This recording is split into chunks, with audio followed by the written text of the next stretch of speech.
Welcome back to Talk Horror to Me, the only horror movie review podcast that knows better than to get off the couch, go for a jog. I'm going to be a couch potato. Don't you worry about it. Before we bring on Carly and Brooke, let's find out what we're looking at tonight.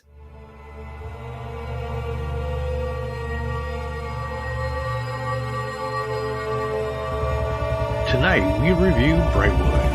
Brightwood is a 2022 American micro-budget indie sci-fi horror film written and directed by Dane Elcar, who also stars in the film with Max Woertendyke. The film is based on the award-winning 2018 short film The Pond, also written and directed by Dane Elcar.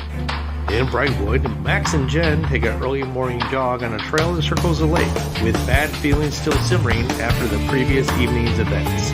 While they wrestle with whether to work on their relationship or call it quits, they find that they cannot find a way back to the trailhead. The longer they are trapped on the trail, the more dangerous the multiplying time loop becomes.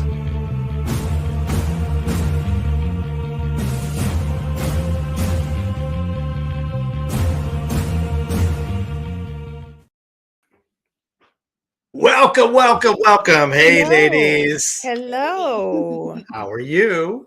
Good. Pretty good. Okay, Hey, we're here. You are here. I just want to say for a microsecond, I was not here. All of a sudden, I lost my connection completely as the countdown was happening. So no. I ran back in and I just said, I guess we're ready to do the show intro. So if there was a weird glitch like thing in there, that was me. So, or it happened to me, which is kind of weird because it's kind of like this movie. It's just like this weird loop I'm going through, and I came back around to the start. So I picked this film. I picked Brightwood. Yes. I see a big smile on Brooke's face. So I'm going to pick Carly. But I'm going to pick Carly for this. You're picking me because you know my lackluster views on it. Yes. Tell you what, I was a little bored watching it. You know, I at first neither character was likable at all. So I didn't care that they were lost. You know, bye. Wow. What can I say? I'm horrible. I know. It picked up towards the end, thank goodness, and the end grossed me out. So kudos. But it was just a little slow for me. You know, just a little slow. That's okay. How about you, Brooke? Did you also think it was slow? I absolutely love this movie. I loved it. I loved it. I didn't think it was slow. It was leading up to what was happening. So it was good to me. I loved it. I absolutely loved it. I was like, I wasn't on my phone at all, so it kept my interest, even though, it was slow, but it kept my interest because I was like, in the background, you could see things happening, and I'm like, you gotta really pay attention to this movie. So I'm like looking in the background, and you could see stuff. So yeah, I really loved it. I loved it. Awesome. Wow. Brooke and I are going to be on the same page here because I also loved it. I will tell you, I can understand where Carly's coming from. It is not really formulaic. It's kind of like, all right, and again, I agree, these characters are not likable at all. Yeah, they weren't likable. And they're almost like stuck with each other, and there's this human drama of the relationship and what's going on. And really, it wasn't a horror film for like the first 30 minutes because it was really about them just bickering back and forth. And like Max trying to catch up to her. It's like, come on, I just want to talk. And then I'm like, why is she so mad at him? Then we find out why she's mad at him and like how dysfunctional the relationship is. And I agree with you, Brooke. There was all these weird things. I'm like, wait, why do I see that guy in the distance? Why do I see a flash of reflection? Why? It's like why is there earbuds, but then more earbuds? So it was like all of a sudden I was like, ooh, what is, like you said, I had to concentrate on what's happening. Then like you weren't really sure who Max and Jen, which version they were, which I thought was awesome. There was that scene like midway through where they kind of, they set it up and you're like, oh my God, wait, that thing just happened. I don't want to give it away, but all of a sudden, like bad things started to go wrong. You're like, wait, how did that person do that to that person? And then all of a sudden, here's the person again. And it was just like the looping was amazing for me.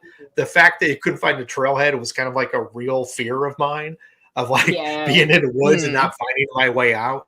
And that was scary. Or like it just kind of gave me an unsettling feeling. And anytime that there's time travel or a weird dimensional looping, like you said, Brooke, you had to completely pay attention because I thought they did a stellar job writing to like close the loop on all the things that we didn't understand earlier in the film. Yeah. So like when Jen and Max meet up, they went the opposite ways and they meet up again. Like it seems very weird and odd. And who's this guy in the distance? And they keep running away. And like I like the fact that as we progress, we got to see the later versions of themselves, seeing them in their later stages. So it was intricate, which I loved.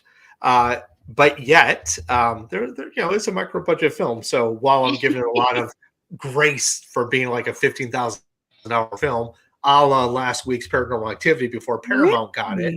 Yes, that's what I'm saying. It's like, Paramount picked up the other film and said, we need another $200,000 to, bump up the ending a little bit, where this is the same cost, $15,000 for these two to make this longer film based on the short film, which I would love to see. I'd love to see The Pond and see what that was about. Go ahead, Carly. I'd watch The Pond, because I think this would do well as a short film rather than all drawn out. Just me. Well, apparently we're in a weird time loop because Brooke and Carly have now changed places about like on the film. So with that being said, I want to know before we get into our favorites. Oh, you know what? Let's do our favorites now. Let me like bring up that transition card. Bam! How you like that? So let's talk about our favorites, and then we can get into the pros and cons. So, Carly, yes, what was your favorite moment? The first kill, because I did not see it coming. Yeah, I was like, what the hell? What's he going to be by himself for the rest of no? And it was gross and it was great. Look at that face. How about you, Brooke? It doesn't have to be a kill. My favorite is when they're taking the pictures and then they zoom in and then you can see her in the background in the water. I was like, is that her in the background? Why is somebody? What's going on? Yeah, where you can like see them in the background, like you can see his face. He got a beard now, and like it was just coming all together. And I was like, oh, that's him. Like he's been there for years. Like, yeah. My favorite part is the fact that this film holds up under scrutiny of the narrative. So while I thought the ending was fantastic, that was my favorite part, like the kind of the reveal of what really is happening to these people. I love the fact that I could go back and watch this and start looking at all that nuanced, like, hey, remember the reflection that she saw and she looked over across the pond? And remember that time, like I said, she's in the water somehow, some way, and like everything was like so topsy-turvy. But when you start watching it, you can start seeing all those threads like show up. So that was definitely my favorite part of like just like how they put that story together for me. So any movie where I'm like, I want to watch it again and again, like Sixth Sense, once you figure out that the color red had something to do with like important aspects, or like nobody actually interacted with Bruce Willis at all. Like you don't realize that until you watch. Yeah. Right. Exactly. Any movie that can do that in a way that's like, oh man, now that I know, I could go back and be very cognizant of like these intentional things. So I thought that for me was amazing. But besides amazing, let's talk about pros and cons. So Brooke, I'll make you go first. Give me your pro, give me your con for this film. My pro is I like the mystery of it all, and I felt like it was horror at the end when they basically are cannibals now. I like the plot. It didn't really have a storyline, but I like what the director was doing. I like what he did with the film. So that's the pro. I didn't really have any cons. It really wasn't a con to me, so I liked the film. So it was good. Well, I bet you Carly has a con. Well, yeah.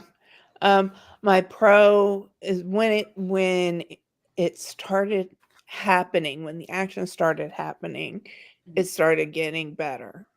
That's my pro. Stick with it. If you're going to watch the movie, stick with it. Yeah. My con is, God bless it, that beginning is slow, and I don't like the characters. Is it because you didn't like the characters well enough to It could ride be. it out with them versus like having somebody sympathetic that you want to follow? It could be. Okay. It could have just been my mood for the moment. Who knows? Could be. I mean, I agree. I mean, I'm not gonna say pro or con, but I agree that neither of them are all that impressive to be like, ooh, I'm rooting for that person. You don't start rooting for anybody until midway through the film. Yeah. Whichever version you want to root for. My pro, like I said, is the tight narrative.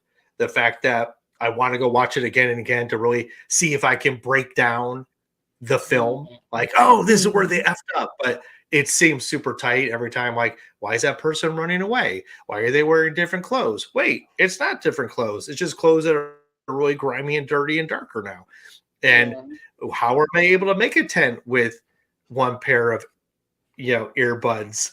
All of a sudden you realize that if you get enough iterations where you got a tangle of earbud, you can thread it and make it into something. So I love the fact that everything compounded onto what we see at the end. I thought that was amazing. That end scene is, like you said, Carly, gross, but amazing. I loved it. And it makes you want to go back and be like, oh man, now that I know how it ends, I want to go back and see how it starts.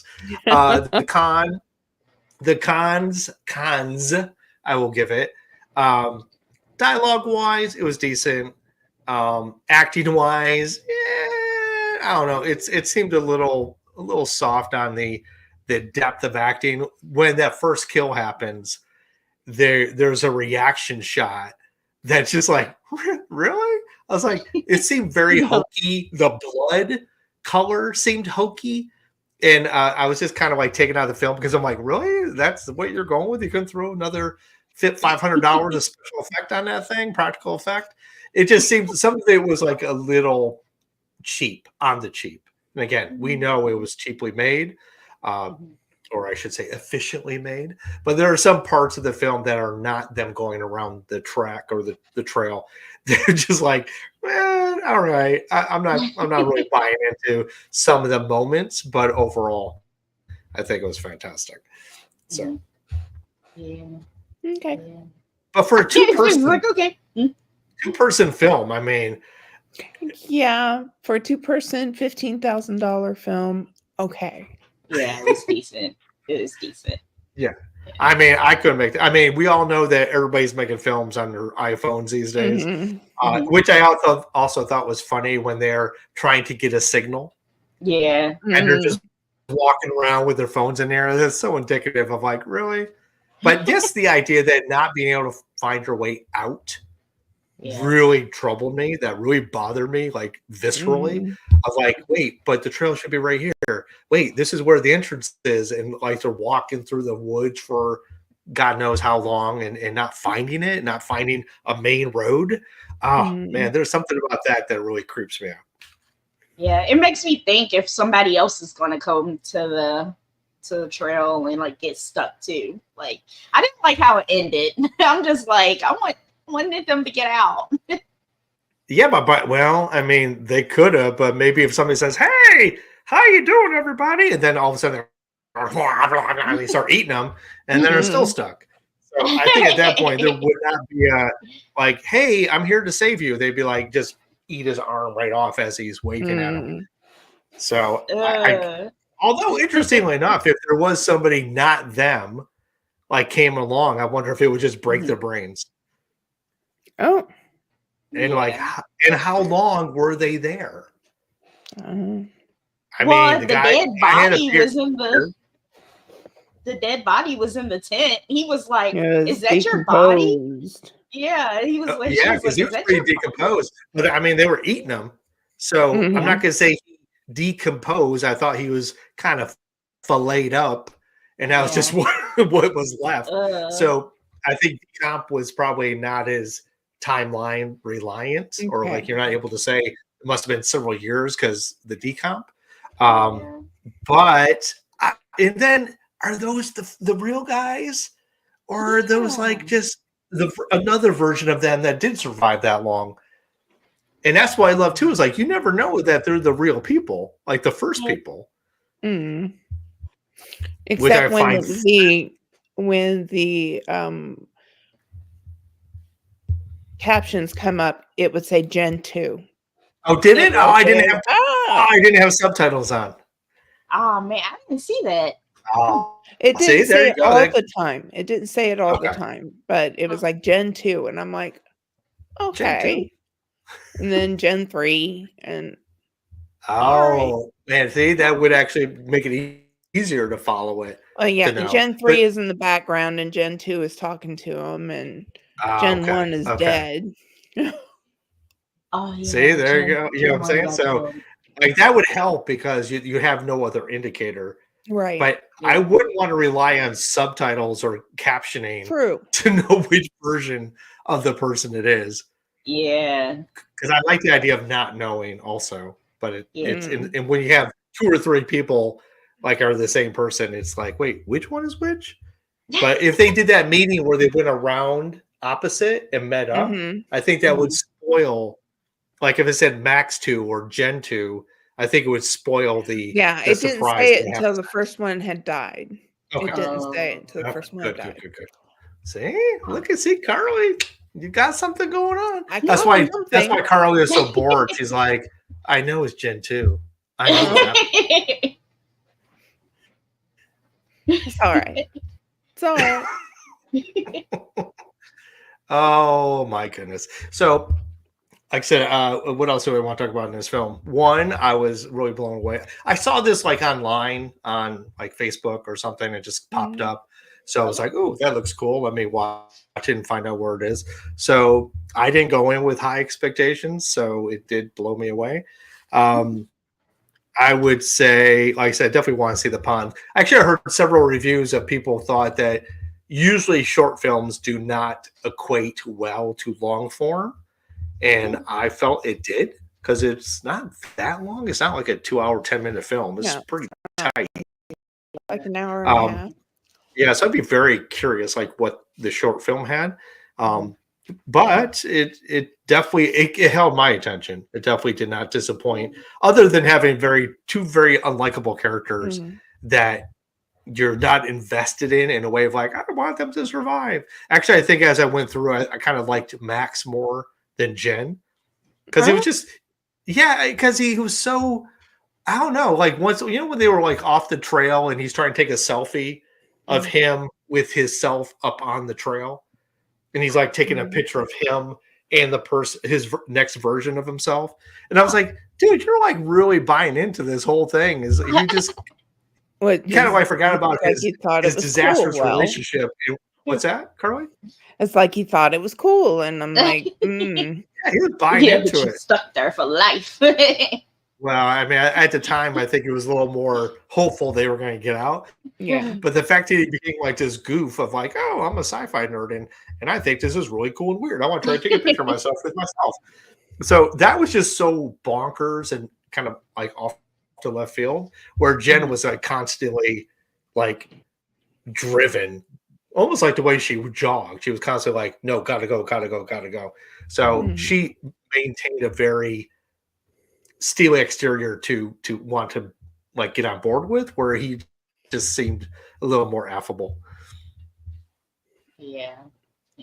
Until he grew at the the beard. end, And then at the end, I kind of got sad. She like laid her head on his shoulder as they was eating, and he was just giving her body parts. Just, here you go.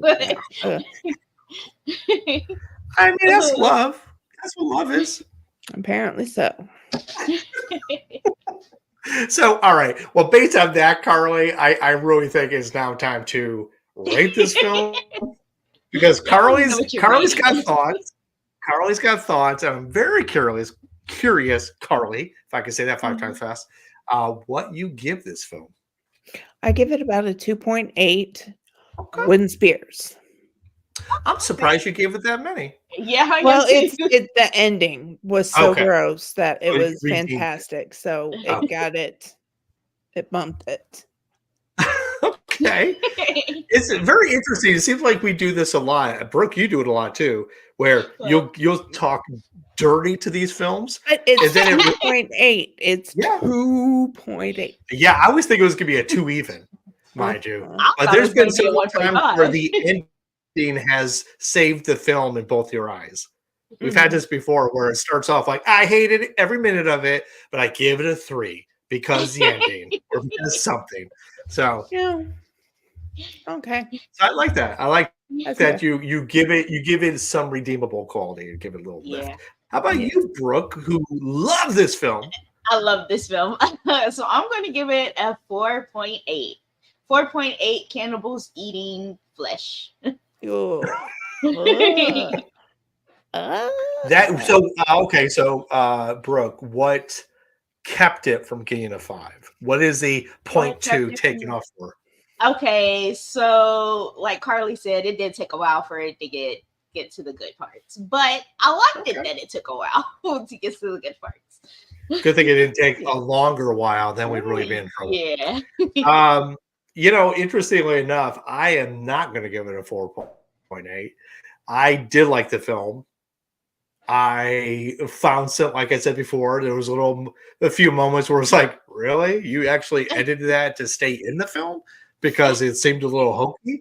So I'm taking points off for hokiness and a little bit of the acting. I'm not saying they're not good actors. I'm saying, but there were some moments in the film that seemed, I don't know, unbelievable for a film that is unbelievable. So I'm going to give it 4.5, and I'm going to give it 4.5 trailheads. Actually, I was going to give it 4.5, hoodies that become a tent, but that's a little too obscure, too a little deep diving. But I did like it, and I thought for the effort for something that did make it to the theaters beyond probably cons and fests, I thought it really held up. Yes, I thought it really held up. I thought it was something I would recommend to people. So in that way, I definitely would say, yeah, just give it a go. And like Carly says, just gotta stick with it. Just stick with it for an hour and 20 in that last 10 minutes. That last 10 minutes. And at the end, you're going to go, what? Oh, yeah. I disagree. I don't think, well, it was gross. It wasn't that gross. I will tell you, I felt super bad for Jen at the end. I really felt bad for Jen after she made her swim. Yeah. And she made it to the reflecting thing. I was, so sad just to know that was all a trap. So anyway, we'll never know. We'll never know which Jen and which Max are sitting there unshaven, unclean, and eating people. Yeah. Eating themselves. And the good thing is, at least they know a meal's going to come by every day. Yeah. Basically. It's like, I'm hungry. Well, don't worry. It's 9 a.m. It didn't even get dark. No. That was the other thing. I was curious. Like, it was always the same time of day. That was a good point. I always thought, like, there was no twilight. It didn't, everything like that moment, that was it. So, like, how would you even know what the day is? Other than, like, my belly is rumbling. I need people. Yeah. She was like, I'm getting hungry. I'm getting hangry. Don't make me run around this trail no more. So I'm actually looking forward to watching it again. So just FYI on that. But that's for me to do. But what we need to do next is, what is the next horror classic? So I hear, Brooke, that is you. It's Tarot. How you say it? Tarot. Okay. And where can we see Tarot? You can I believe watch it's it on Netflix. Yeah. Now, But have you watched it already? What? I got it on Voodoo. I don't have the special edition yet. Okay, but you've seen it already, is what you're telling us. Yeah, I already watched it. Okay. Are you going to watch it again for next time? Yeah. It was good. Okay. I also have watched it, and I don't believe in the same aptitude that you do about it. But maybe watching it again, maybe I need to not be distracted, and it'll be better. I will tell you, we will not be back next week. Okay. because I will be away, floating off in the ether. So we'll be back in 2 weeks, if that's cool with everybody. That's 2 cool and with 2, me. like Chuck Lorre from Love Connection, if you all remember that, or I'm dating myself. Oh my I Okay. know it. And okay, good. Brooke's Showing like, their what? age. No, I'm What just show? Brooke's like, what show? I'll tell Love you Connection. what, young lady. kidding. You listen here, you and your crazy voodoos and your pre-watched movies. Hey, that just means we're more seasoned. I've watched more horror films than you. I just don't apparently own as many horror films as you. So I've never seen a I youngin do own a own lot. so many director cuts and the extended cuts as this girl. I do own a Well, lot. You do have a lot on there. I have like over 300 movies. Wow. Okay, so now I'm curious, and I'm sure the listenership and watchership is curious. What I think I know the answer, but what is the I don't know most film of a franchise you have? Like, is it going to be Sinister? Is it going to be Friday the horror? 13th, Halloween? Like, where do you have the most films in the library of a series? It is Insidious. I have all those films. I figured. Okay. That's fair. I was going to get Yeah. Nightmare on Elm Street, but that's like $50 for all 9 films. I'm Oh my like, gosh. I'm not paying $50. But that's like this many. I mean, all 9 films, $50. That's It's like not bad. $6 a film. That's a good price, but I can't afford Yeah. it. That's a whole other issue. And as everybody can see from your library, that's all your films on display. These are my books. That's your There books, we yes. Oh, I thought maybe it was your laser discs of all your films. Laser discs. Shit. Now we're really Am I dating aging ourselves. myself again? I'm sorry. Yes. For anybody who doesn't know, if you know what a compact disc is, a laser disc was a side of a record, a vinyl, and you actually had movies on it. And I always thought that was so cool. Mhm. It lasted as long as beta, but Yeah, they came out with the DVDs. yeah, then The DVDs and compact. Blu-rays, 4K. I mean, Yep. we're living now. We don't even buy anything. Yeah. I mean, we buy it, but we don't have it. That's all sitting in Brooke's queue. Yeah. My mom buys DVDs still. Yeah, because she actually owns them. Yeah. Yeah, you put it in the cloud, you don't know what's going to happen to it. I'm just saying. Oh man. I better never lose my movies. There you go. I hear you, because I would never want that for you, but that's my fear. But Mhm. we have so many streaming services these days. You can pretty much find it anytime you want. But Yeah. I love the fact that you like collecting them. And also, I love hanging out on Sundays with you two. Yes. So giving you all the big loves. Oh, big loves. Big loves. And again, we'll see each other in 2 weeks. Yes. I'm going out of town. I'm taking a little vacation. So Oh, good for you. I'll be in the mountains, Yay. probably with some crazy axe murderer. But that's just me. I'll let you know how it turns out in 2 weeks. So we will be watching Harrow on Netflix for Brooke, and Brooke is going to tell us how amazing it is, and she's going to give it 27 stars. Not that many. Okay, Maybe like but 3. we had to. But with that, ladies, Brooke, thank you and good night to you. Bye-bye. And Carly, ta-ta, love you.